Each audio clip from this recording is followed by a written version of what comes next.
봐, 난 말하고 있다고. You know, I'm just speaking.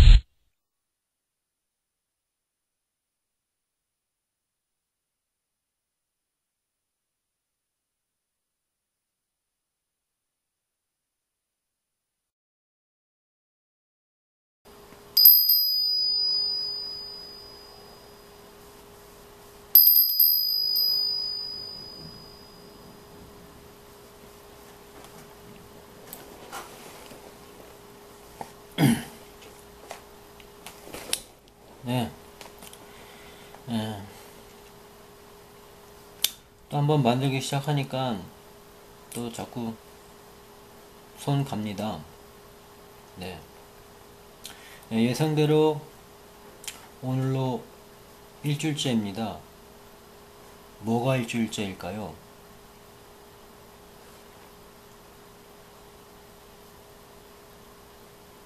그것입니다.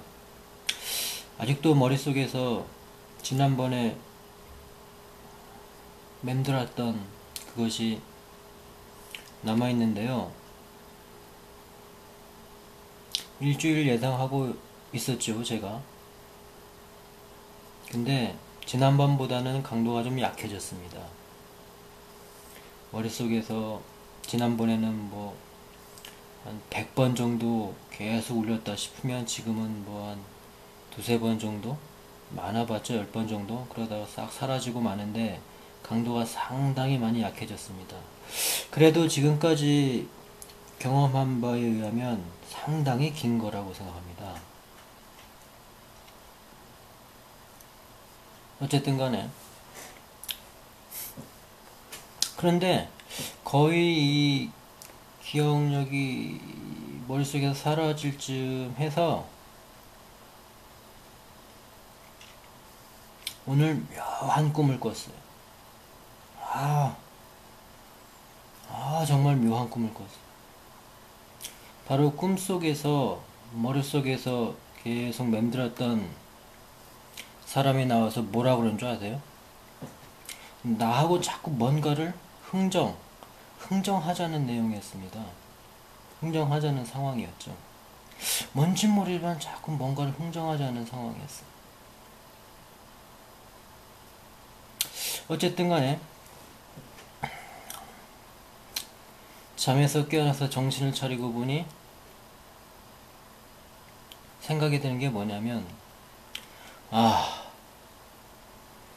이젠 그 정신적 고문, 제가 어떻게 듣기로는 torture라고 하죠. 고문입니다. 고문. 육체적 또는 정신적 고문. 어쨌든 간에 그 torture라고 하는, 맞는지 모르겠지만 한번 찾아보십시오. Torture입니다. 그 말인 줄 알았는데 꿈속에서까지 또 해코짓을, 꿈속에서도 또 해코짓을 하는 거예요. 해코짓을.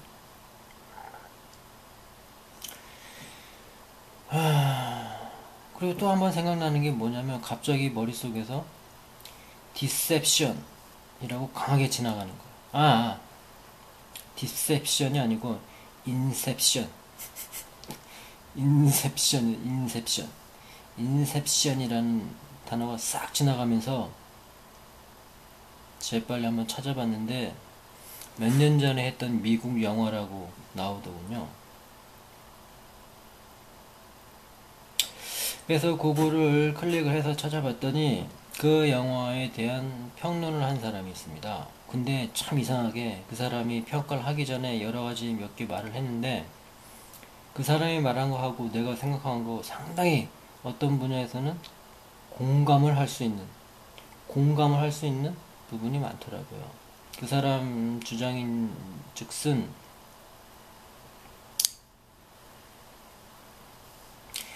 자기가 꿈 내용이 영화 속에 자주 등장한다는 거라더라고요. 자기가 꿈 내용이. 그 사람이 꿈꾼 게 뭐냐면 자기는 꿈속에서 상당히 큰 저택에서 우연하게 비밀 통로를 발견했는데 거기서 무엇인가를 발견하고 그것을 위해서 서로 다투는 뭐 그러한 내용이었는데 그게 우리나라 영화 이기에서 유사한 내용으로 상영이 됐다고 하더군요. 글쓴이가. 그리고 나서 또 무슨 얘기를 했냐면 자기 생각에 어떤 사람이 남의 꿈속에 들어가서 꿈을 훔치는 또는 남의 꿈속으로 들어갈 수 있는 능력을 가진 사람이 꿈속에서 활약하는 뭐 이러한 것들이 영화로 만들었으면 좋겠다라고 생각했는데 미국에서 인셉션이라는 영화가 만들어져서 상영을 했다는 겁니다. 우리나라에서 상영했고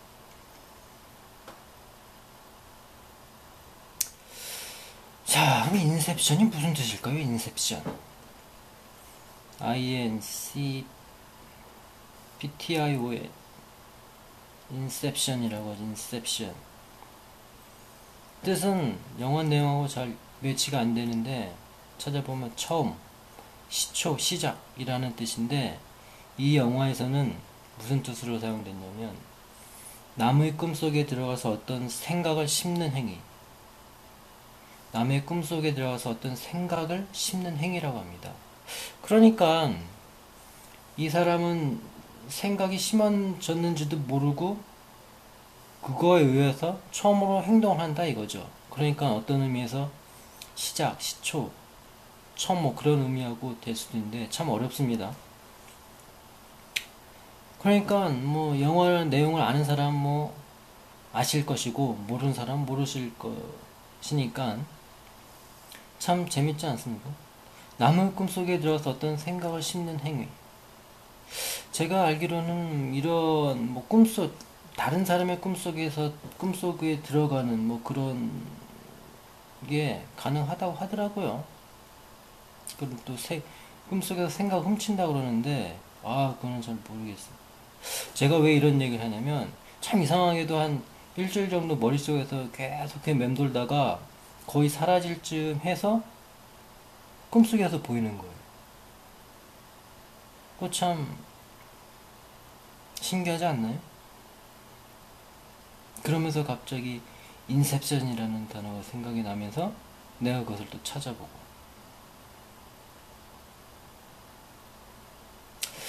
어쨌든 간에 일주일 정도 지나가고 있으니 앞으로 또 얼마나 또 내 머릿속에서 남아있을지 모르겠지만 한번 또 실험 대상이 돼봅니다. 네. 그리고 또 야나 타에 대한 걸 지난번에 소개시켜줬는데요. 제가 그 비디오를 만들고 나서 다음 편에 에피소드로 거기에 대한 설명을 합니다. 보충 설명을 하죠. 한번 이런저런 얘기 듣고 다음 호에서 또 거기에 대한 것을 얘기합니다. 에피소드를 말하는 거죠. 자, 그럼 무엇을 보충할 거냐? 타입니다. 타의 정확한 상당히 근거가 있고 확실한 타의 출처입니다.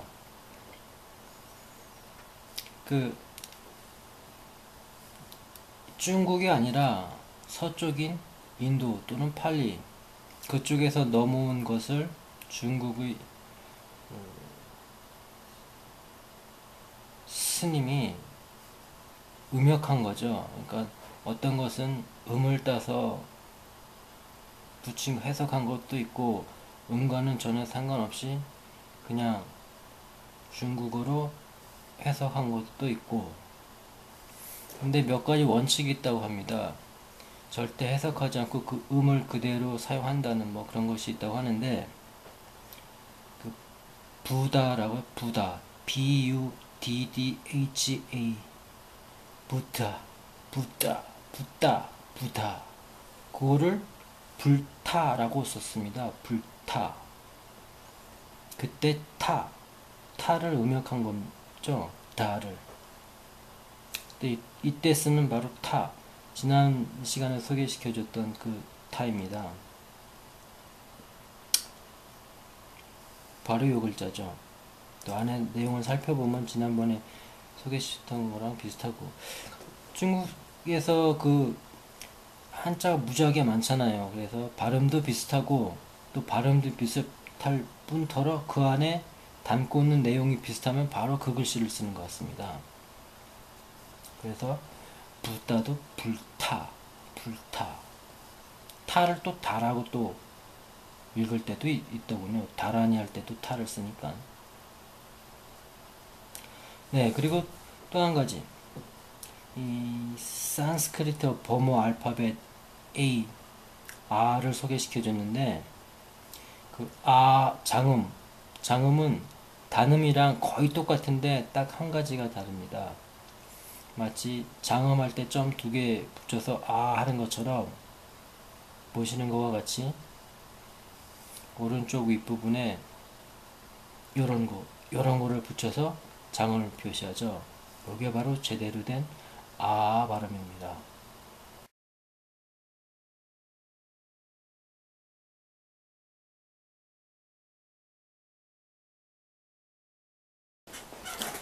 자, 그럼 오늘 소개할 것은 하입니다. 한국어. 웃을 때 많이 쓰죠. 하하하하. 대부분 웃을 때 많이 쓰죠. 그 다음 뭐 한자 있는 게 있는데 그건 나중에 한문 소개시킬 테고. 그런데 여기서 제가 일본어를 하나 소개시켜 드릴게요. 일본에도 하가 있는데, 일본어를 보면 이거 뭐야? 뭐라고요? 뭐? 등등 나타내는 말로 많이 듣는 게 있는데, 나니? 난다. 난다 또? 난자 또? 나니 꼬레? 이거 상당히 많이 쓰죠. 이게 뭐야? 뭐 그런 것처럼 나니 꼬레. 근데 요런 말도 합니다. 하? 얼굴 인상 팍 찡그리면서 그럽니다. 내가 보기에는 여기 어찌하에서 온 거이지 않나 생각입니다. 그 다음 영어에도 하가 있습니다. HA, 하. 한번 원음을 들어보시죠. 하 그러죠. 뜻은 감탄사로 놀람, 슬픔, 기쁨, 뽐냄 등을 나타내서 어머나? 엄마? 어유, 야, 하하 하는 웃음소리 예를 들어서 아하라고 합니다. 조금 어색하죠? 자, 다음은 한문입니다. 한문 중에서는 뭐 여름하를 대표로 쓰죠. 여름 하자, 또는 요것을 중국하라고도 합니다. 그래서 뜻을 보면 여름, 불교적 의미에서는 여름이 좌선 또는 안거, 그 다음에 크다, 채색, 무늬, 회초리를 만든 뭐 그런 뜻이 있다고 합니다. 물론 영어에 샹하이라는 거 아시죠? 샹하이. 중국의 항구 도시인데, 그 뜻 말고도 그 고무줄 새총 있죠? 고무줄 새총. 그것이 있고, 또 다리가 긴 닭의 종류. 닭 중에서 다리가 긴 거. 그 다음에 중국제 중형 승용차에다가 샹하이라고 붙였답니다. 속어로서는 강요하다, 억지로 시키다, 요거. 근데 제가 동영상 재밌는 걸 봤는데요. 어떤 사람이 이것저것 아는 게 많아서 이것저것 강의를 하는데, 중국 샹하이에 대한 설명이었습니다. 근데 그 사람이 샹하이 사람들은 자기네들을 보고 중국인이라고 부르지 말라고 한다더군요. 우리를 중국인이라 부르지 마라. 우리는 샹하이인이라고 불러다. 그런다고 한답니다. 뭔가 좀 자, 그 다음에는 뭐 하자에는 강가, 강 이름을 하라고도 그러고, 강 이름의 속뜻은 매다, 짊어짐, 뭐 그런 뜻이 있습니다. 그다음 뭐 아래하, 어찌하, 멜하 등등이 있죠.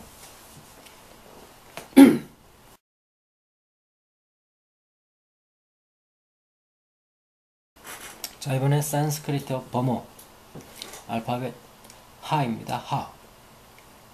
참 재밌게 생겼죠? 뭔가 살아있는 생명체를 보는 듯한 것을 나타내는 것 같기도 하고,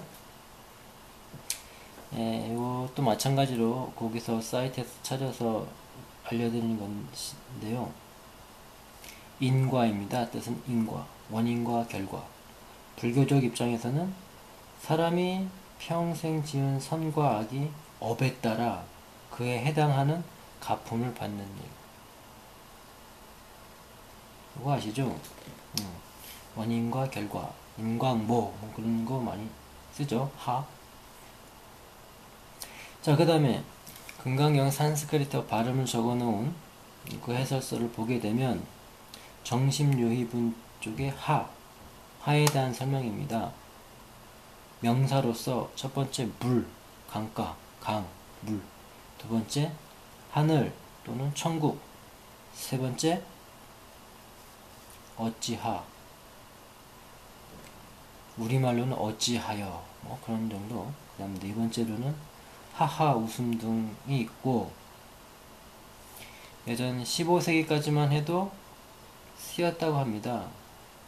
떠나다, 죽다 이런 의미로 쓰였는데 요즘은 안 쓰이고 있죠. 고어가 되죠. 네, 정심유입은 990쪽에 나와 있습니다.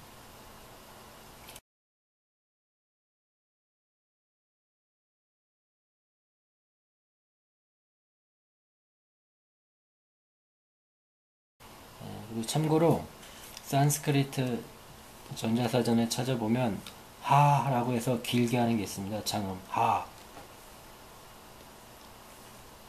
요거는 범호하고는 좀 관련이 있는지 없는지 모르겠지만 하라고 길게 하면 고통을 나타내는 어떤 그런 것들, 아픔 뭐 등등이 있고, 하라고 짧게 하면 뜻이 여러 가지가 있습니다. water, 물도 있고, dying, 죽는다, horse, 말, fear, 공포, blood, 피, moon, 달 등 상당히 많은 뜻이 있는데 여기까지만 나타내죠.